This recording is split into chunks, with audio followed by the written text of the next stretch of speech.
So here we have the Nissan X-Trail on a 66 plate. I'm going to start off by showing you around the outside of the car, and then we'll hop in and run through some controls on the inside. From the outside, you can see it's a 5-door car with alloy wheels and tinted windows. Let's start off inside the boot and work our way around the rest of the car from there. The tailgate on this car will open electronically. You can do that from the key or from the tailgate itself. As we approach the back of the car, you'll see we have reversing sensors. This car's also got a 360 parking camera and 7 seats, as you can see. So this is the amount of boot space you have as a 7-seater and as a 5-seater. You can also fold down the remaining seats should you wish to increase this space even further. Okay, so we're just going to work our way back around to the front of the car, and then we'll hop in and run through some of the controls on the inside of it from there. Just briefly before we climb in, I think it's well worth seeing the interior from this exterior point of view. There's plenty to run through on the dashboard, so let's hop in and we'll do that now. Okay, now that we're inside the car, we're going to start with the dials. Over on the left-hand side, we have the rev counter and coolant temperature gauge. On the right-hand side, the speedometer and fuel gauge. And then in the center, you can see a digital readout for the speedometer. You can change the information displayed there by using a button on the steering wheel for various bits of car and trip computer information. Back around to the beginning again, and below that, you'll see the total miles for the car, which are 51,903.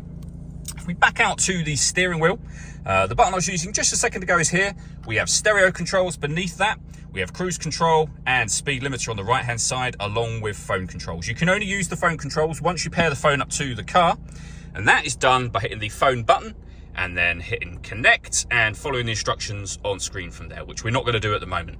When it comes to audio in this car, we have got various different ways we can listen to our music. AM, DAB and FM radio for starters, CD player, which you can see just there.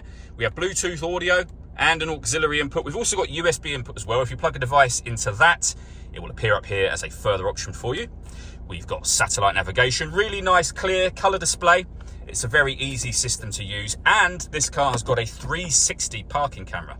So you can see there, reversing camera, and a bird's eye view image of exactly the space that this car is parked in. So it does make it very easy to park, and it does actually go a couple of steps beyond that.